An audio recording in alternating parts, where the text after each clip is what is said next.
everyone. Yes, hi, my listeners. I call you the Wellness Warriors. So, welcome to another exciting episode of Actually, I'm Not Okay, but I'm Working on It, where we share real stories, we experience real feelings, and we foster real healing. I remain your host, Michelle, and with me in the studio are co hosts Nicole, your resident lived experience expert with over 23 years of experience in the field of substance use and mental health. I don't even talk about what I do at work. It's really about how I live this life and how I navigate it. Thanks for sharing. Thank you. My name is Friday Abor. I've been servicing a population that cuts across people with mental health, substance use issues, homelessness, and domestic violence issues. For a period of 10 About years. 10 years now. Yeah, because I don't know why he doesn't like to give himself that kudos. Yes, I'm giving Friday the kudos because you've done this for a whole 10 years, guy. Please give yourself. Let me behave like my Ninja people. All right, guys. Yeah, so welcome to the show. And then today we're going to be talking about emotional intelligence, what it means, and why we are discussing this on a mental health podcast.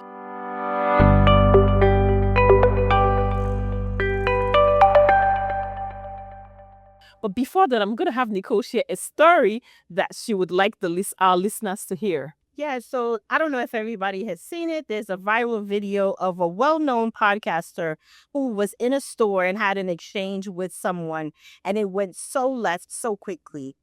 So I don't know if everybody knows, but there's a lot of social cues. There's a lot of guidelines when you work with people or when you're interacting with people. Some people don't like to be reached over. Some people don't like to, be touched or grabbed or anything like that. But when you're in a store, when you're in a bodega, there's a bodega culture. And sometimes people who are quick and in a hurry may see someone standing in line and being helped by the store clerk and say, oh, I only have a water and it's $1. Let me just throw the money on the counter and keep it moving. But someone else may see that as a form of disrespect. And so in this case, in this video, the woman who was being served and she was on the counter first felt disrespected by the podcaster because the podcaster reached over her, threw the money down, and it blew up. And the podcaster tried so hard to de-escalate the situation, to calm it down. She used, a low tone, apologetic or what have you. But the woman was so angry that it was like, sis, you really that angry over her throwing the money over you? And it wasn't personal. And it just had me thinking like, wow, there are people who have blown up on other people that made a big situation out of nothing. And it's like, do we need to talk about this? Emotional intelligence, how people are regulating their emotions and stuff like that? Yeah, is it a skill or is it something that is inherent? Is there no hope for people if they don't know it, or is it hope where people can learn it? I think it's actually a skill. It brings me to, the definition of, or my definition of emotional intelligence is the ability to recognize, to understand, and manage your emotions as well as the emotions of other people in some cases. Friday and Nicole, how would you like to describe emotional intelligence? All right. So in my opinion, I'll say emotional intelligence is understanding your own emotions. First of all, by understanding your own emotions, I mean those psychological triggers that makes you feel a certain way. It doesn't end at that. After understanding those triggers for you and how they make you feel, the next thing is how you can influence other people by way of communication to make sure that we come to a common ground. I think that is what I understand emotional intelligence to be. How about you, Nicole? No, I agree. I agree with Friday. I definitely agree. I definitely believe that emotional intelligence, your ability to be self-aware, to understand, the things that influence your thoughts, your behaviors, and how you interact with other people, and especially being able to define them, right? So there are things that will trigger you. What does that mean? What does that feel like? How does your body respond to it? Yeah. So we pretty much told you what emotional intelligence may mean in a nutshell. So why are we discussing emotional intelligence on a mental health podcast? We're discussing this because a lot of things can trigger you having low emotional intelligence, because we have high emotional intelligence and low emotional intelligence. So a lot of things that can influence you having low emotional intelligence could be maybe because you're feeling anxious, you may be experiencing feelings of depression. It could be some neurodivergent diagnoses like, maybe ADHD or, other autism and the rest of it. Yeah. So these are the reasons why someone may experience low emotional intelligence. Lady and gentlemen, have you ever experienced emotional intelligence? It could be low or high. Yeah. So I believe that so high emotional intelligence for me means that you have ability to pick up on social cues. You have ability to collaborate well with people. You have the ability to diffuse situations and resolve conflict. You have the ability to keep your composure in situations where you have feelings, right? But your feelings don't overrule you. So if you're frustrated, you don't overreact. You don't yell at the person, especially I'm going to tell you that I exercise a high level of emotional intelligence at work because there are people that I work with, whether the clients I serve or the staff that I deal with, that may piss me off because they do stuff that's like, what the hell? But I can't respond in that way. I have to then ask the questions, get to the root of why, because a lot of behaviors are dictated by something else. They're underlying, precipitating factors as to why someone responded in the way in which they did. I feel like I am an empath. I have a high level of understanding of other people. I can sense when people are, feeling down, when people are stressed. I'm listening to, people sigh deeply. And even though they're saying, I'm okay, I recognize that actually they're not okay, but it's okay. They can work on it. It's all right. And I'm here for them. I do that a lot. Yeah. But I also recognize in myself that I sometimes can have a low level of emotional intelligence when it comes to navigating relationships. That's something that, for me, based upon, previous workplace trauma, previous, traumas in my childhood, that's a little challenging for me. All right. To add to what they just said, I want to start with saying, what are emotions for real? Like I said initially, emotions are like external triggers, how we respond to external psychological triggers. They include things like sadness, they include things like fear, they include things like anxiety, they include things like joy, they include the overall thing is basically what gives us peace. Remember, sometimes when somebody speaks in a certain tone to us, we feel very bad about it. I don't sometimes some people will tell you, so and so person has spoiled my day. And for real, your day really gets bad depending on the kind of individual you are. That's on the one hand. Then on the other hand, the question you want to ask again is intelligence. In my own opinion, in a layman's way, intelligence is adding one and one together for positive outcome. Ability to understand situations, interpret them, and apply what is needed for you to get a positive outcome. So emotions and intelligence, these two go together. So now, having understood what we mean by emotion and intelligence, the next thing is, does it end with you alone? This is why the definition for the beginning says, emotion is understanding yourself first of all. What makes me angry? What makes me sad? What gives me fear? Having understood these things about yourself, the next thing is, how do I apply it to other people? This is why part of it includes not knowing it for you alone, but how to apply it with other people to make this world a better place.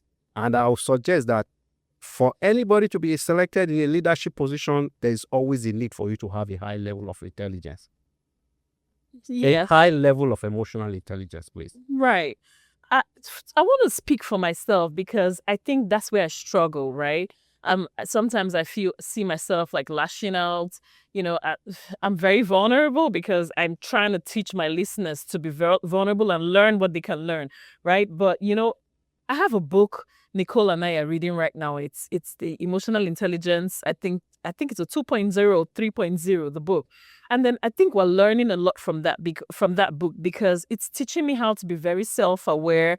It's teaching me how to manage people, how to be socially, equipped, because my husband always tells me, I am socially unequipped. I don't know where he got that from, but yes, it's teaching me how to be socially equipped. It teaches me how to be, emotionally aware of other people. It teaches me how to regulate my emotions as well. So I think the first thing is for you to be self-aware. So the other day I had gone to work and then I had been in a heated situation where I should have lashed out. But the first thing I did was I remembered we're reading a book like Nicole and I, and then the first thing I remembered was pause, be aware of the surrounding. Like, what are the consequences of my actions if I flare up, right? I don't not want to, have to start regretting that I did this. So what do I do? Ladies, I'm not going to have this conversation now. I think I'll rather step away. When I feel better, I would have this conversation with you. And trust me, my boss was so proud of me because she feels, oh, Michelle, like you? And I'm like, yes, because I'm practicing, I'm putting into practice what I'm learning in the book. I chose this because there's some emotions that you never knew or you didn't know that were existing. You never knew that they're here, they're hidden. So sometimes it could be like a traumatic experience, like Nicole said. It could be that maybe something got me upset at home on my way to work on the train station, and then I lashed out at somebody. I had this rage. Or it could even be because of shame, like, oh, I did not complete a task at work. My boss said something to me like, oh, Michelle, you are lagging behind. And instead of being accountable, being open to, criticism, I'm like, no, don't talk to me. I'm lashing out. So sometimes I think we should look for those behaviors or cues that would actually point at being emotionally unintelligent or low emotional intelligence. Low emotional intelligence. Yeah. If you find yourself having difficulty accepting constructive, criticism or feedback, you become extremely defensive. You are very short with people. You lash out very quickly. And you don't, or you say offensive things. You say offensive things. You don't know how to use tact and dignity, right? And professionalism, especially when we're navigating this dance at work, you have to have so much. You have to have so many tools to be able to know to say things in a way, And I think, being able to provide people the information that they need at the level of which they understand, right? And being able to kind of navigate that, right? Because you can talk to one person one way, and they can accept it. You can be, direct and very curt and very, harsh with the individual because those people respond well to that. Talk for straight understanding. But other people, you may need to be soft, you may need to be more gentle in your approach, right? Yeah. Friday, have you ever experienced, or any emotional intelligence or low emotional intelligence? Yeah, in my own opinion, emotional intelligence or emotions are things we experience on daily basis. This is the life of a human being. Emotion is what makes us. This is what differentiates one person from another. So, but do not mistake me, there's emotions and there are also feelings. So, but right now we are talking about emotions. So, now the usefulness of emotions are this. We know that our everyday ability to function depends on our emotions. So sometimes some people will wake up wanting to be praised. Some people will wake up wanting to be validated. And that alone makes their day. And they are hyped so much so that they go out and have a nice day. Then some people don't really care. However the day starts, they have a way of, catching up. And then they keep running. But basically, the idea is this. There's a saying that do unto others what you want them to do unto you. Mm-hmm. So when you wake up every day, the question you should be asking yourself is, how will I feel or how do I feel when somebody tells me I look bad? Or how do I feel when I have a colleague or neighbor or a partner? We wake up in the morning and the person doesn't say hi or the person doesn't say good morning. All of these things, they affect our emotions, So now, having understood that when certain people don't do certain things to us, or when when they do certain things to us, we feel bad or good about those things. It makes us understand that we shouldn't do those things to other people, or we should do certain things to other people. That way, we create a good communication system that can lead us to, that can make us achieve whatever thing we are looking for. So now, let me digress a little bit. Initially, when I started, I made mention of leadership, how important it is for leaders to to have a high level of emotional intelligence. Remember that when you're working with a group of people, people have different skills. People have different ways that they feel. People have different cultures.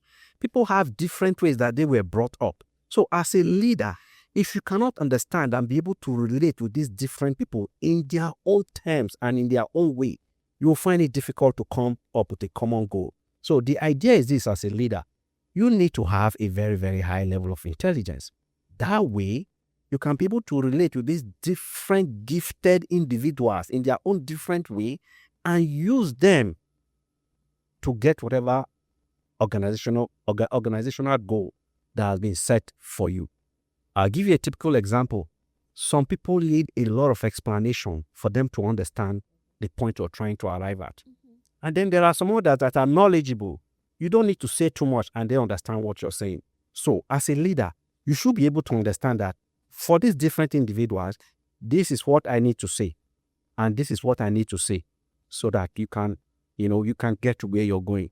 But if you are not able to decide between these situations, you might be very, very intelligent. You might be very, very knowledgeable about what you're doing. But the point is, you will not be able to drive people to achieve what they need to achieve. Right.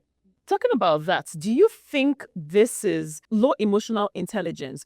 Would you think it would be due to, our current thinking patterns? Or do you think past events precipitated these, patterns for us? Okay. Like we said initially, someone could have a high emotional intelligence, and there are other people that might have low emotional intelligence. Now, two things are involved. The first thing that is involved is this. When you have a high emotional intelligence, it means you are aware of yourself, of your emotions, and you are aware of how to apply or what to do to people so that you don't hurt their own emotions too. So that awareness, that fact that you are aware, gives you a high level.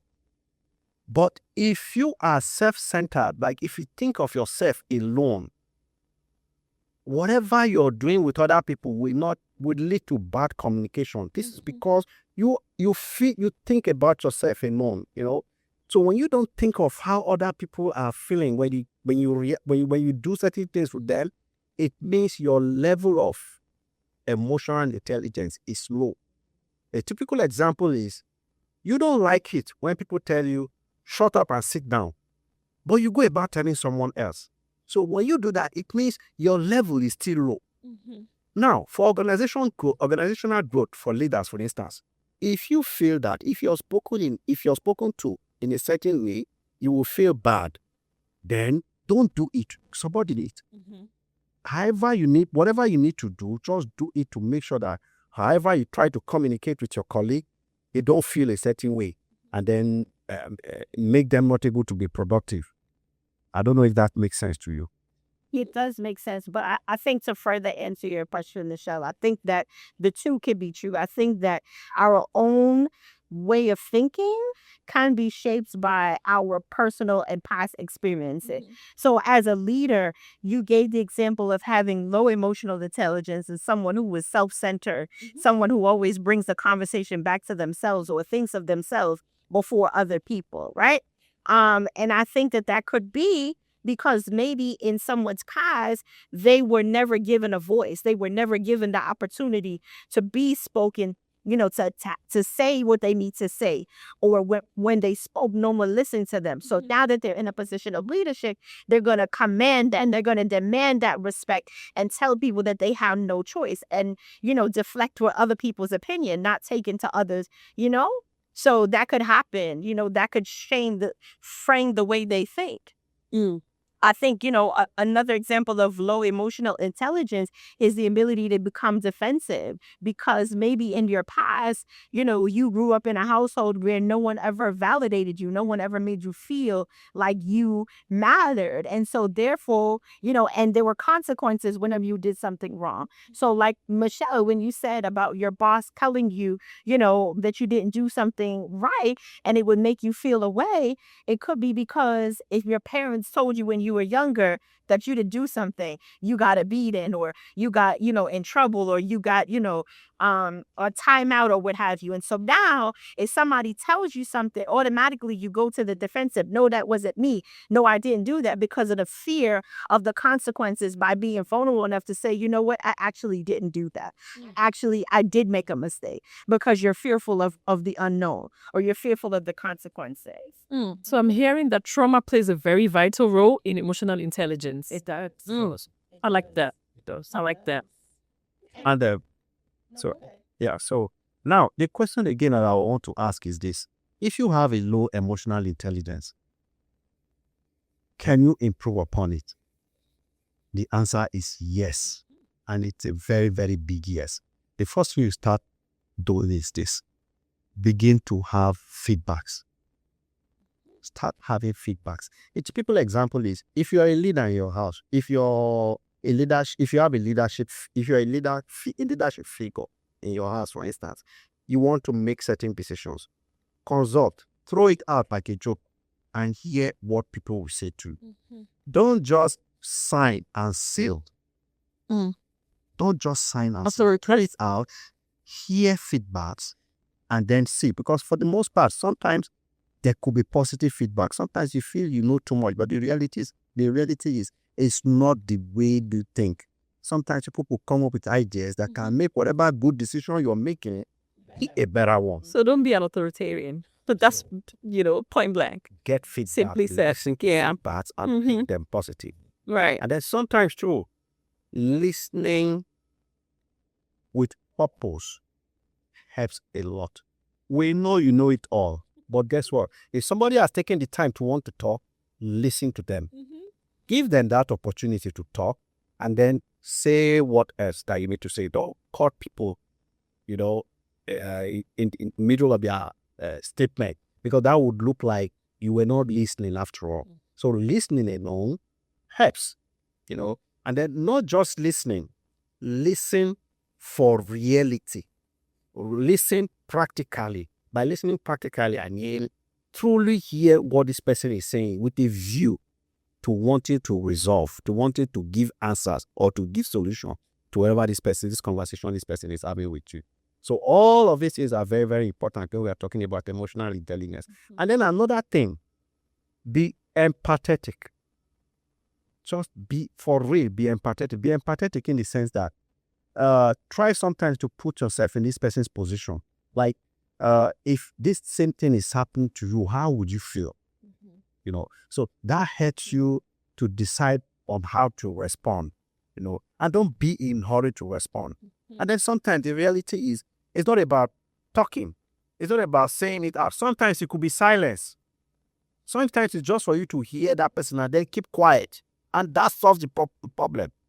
So you have to understand all of these things with the different individuals you're dealing with, so that there could be a better way of communication.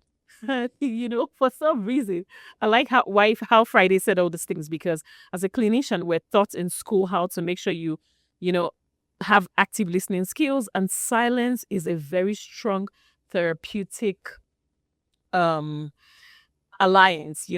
Silence is one of the greatest skills you can use in therapy. Sit in silence because it makes you hear more. So I think, Friday, thanks for saying that, because it's making me realize, maybe I've been really talking too much and I need to start listening more. Yes, I think I really need to imbibe that culture as well. Even though I learned it in school, I need to start practicing what I learned in school more. Are you sure you had a clinician in secret? I don't know. You don't talk about yourself, but you sure be hitting over the point. I am not, but like I told you, He's a clinician by affiliation with me. Individuals that I have been dealing with, the population that I've been dealing with, I have learned over time to understand that there are certain ways we have to behave. There are certain ways you have to communicate to make sure that we come to a common ground, we come to a common goal. Like if someone comes to you and tell you they feel a certain way, don't just jump into solutions. Listen to them. Because in the first instance, that very thing this person is saying might feel like what you know. But the story might be different at the long run, because this is a different individual. Remember, the same things don't happen to us always. It's not one size fits all in life, So just give that person the benefit of the doubt by just listening before you begin to provide this solution. The reality is I'm speaking now like a professional. I'm speaking the way I'm speaking, not because I was like this from the very beginning. But the reality is along the line, I started having feedbacks. And then that is where I began to understand that it works better if you let others live. Let me put it that way. It works better that way. Friday, I like how you said that, so you're actually displaying emotional intelligence. And I like that. Before we get to the clinical point of view, what are skills you think people can utilize to improve on their emotional intelligence? So I think Friday said, definitely getting feedback, seeking feedback from other people, becoming more empathetic. I think, and really becoming more self-aware. I think, practice makes permanent. So it's a skill that you can develop by just having real life situations and practicing it. Pausing, being active listening, being an active listener, and just kind of just hearing people to, like Friday said, to understand, don't rebuttal, don't, formulate your response in people's head. Make sure that you are fully listening to what people say, because if you get caught up in the first part, you'll miss pretty much the nuggets in the end. Listen all the way through, Yeah, I think that those are really, really the ways in which that people can improve. Because, like you say, it's a skill that can be learned and developed. It's not inherent. There's hope for people. Right. So to add to what Nicole just said, there's a saying that you cannot give what you do not have. So first of all, start getting that awareness about your own self. And then that way, you can be able to pass that on to people. Yeah, so I'm hearing self-awareness, self-management, social awareness, and relationship management. So guys, you have to be self-aware. You have to, know how to manage yourself in that moment. Then social awareness. How, like Nicole, the story Nicole, told us in the bodega, in the supermarket, because I think for other people who do not know what a bodega means, it would be like a supermarket where they sell food. And then in the bodega, have social cues, read the room. Like, this person is already, irated. You need to read the room. Don't throw money at people. It also has to do with mannerisms and manners. Courtesy. What do unto others as you want others to do unto you. Right. That's what I would say. Relationship management. Know how to manage your relationships. It could be from home. It could be at home. It could be at work. It could be at the bus stop. It could be at the train station. I think courtesy matters. I would come from the clinical point of view, and I would use the skill called the REBT, the Rational Emotive Behavioral Therapy. Where we talk about the ABC model. The ABC, you accept what happened. Like, I lashed out, right? And then what was the behavior? What really happened that made me do this? Why did I behave like this? And then, the acceptance, the behavior, the consequences. I lashed out. I could have lost my job. I could have lost my child. If I beat my child, I could, get into, trouble with the ACS, the Child Protective Services. I hit the bus driver because I was, highly, emotional. Yeah, consequences, guys. So I always come from the REBT standpoint. When I talk about emotional intelligence, you have to learn how to regulate your emotions. Like, do the count 1 to 20. Like people say, breathe, self-talk. You know what? I don't want to do this today, or I can't do this right now, and be polite about it. Like, talking to my boss or talking to my superior, whatever it is, I can't do this right now. Let's do this later. And then explain to them. I think we should also be empathetic, like Friday also mentioned, right? So, Michelle, now that you talk about, the REBT method, being the clinician in the room, given the story that I talked about, the podcaster and the lady, what would you do to kind of help them in the room? The person that overreacted, and then the podcaster who, didn't read the room. Like the ABC model again, the disputing, the reframing, the positive visualization, and the awareness exercise, right? So it would be, the disputing would be, okay, now I'm disputing my attitude. Did I do the right thing? Was I right for doing all of that? No. So sometimes in the midst of you disputing, you're going to realize, when you go back, Because half the time when I do certain things, I go back to be like, oh my God, I shouldn't have done that. Even though in that moment, I'm like, it was the right thing to do, you know? No. Now I'm like, okay, you know what? You're disputed. Did I do the right thing? Did I do the wrong thing, right? The reframing, yes. Rather than yell at the person or rather than lash out like that, the rage and all that, I should have maybe taken a deep breath and then spoken to them politely, or, you know, because again, culture plays a significant role, because I'm giving somebody money or throwing money at someone, even though to me, I think it's outrightly wrong, but other people will be like, you know, in other cultures, it may not be right, it may not be wrong, it may be right, but, you know, culture plays a significant role. And then I could be like, oh, you know what? Instead of me to have thrown that money or given it, passed it through the person's face, I should have just been, excuse me, you know, here you go. And then More waited. yes. Waited your turn. Yeah. And then the positive visualization, like, oh my God, what if I had waited my turn? You know, what would have happened? Things wouldn't have gone this way. Things would have gone a totally different way, you know, if I had waited my turn, right? And then the awareness exercise, the fact that you're aware now, I think you need to practice that skill more, emotional intelligence. You know what?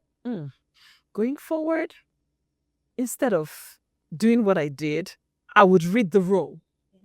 Because we've been talking about read the room. Yes, I read the room to know how to navigate these things going forward. High emotional intelligence affects our mental health state positively.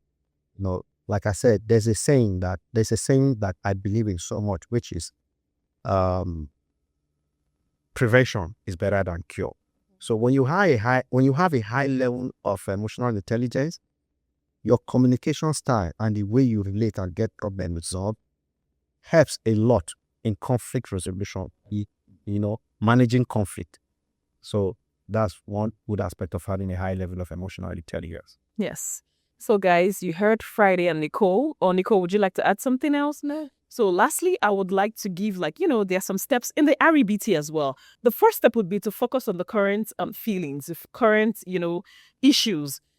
Now, what is happening currently? Even though we know that the past shape us, you know, currently I'm feeling this way and maybe I should talk to a professional, or maybe I should, you know, work on these feelings or improving these feelings, right? This feeling led to this. I'm not saying the past does not play a role. The past sure does play a role, but in the current moment, let's focus on the current.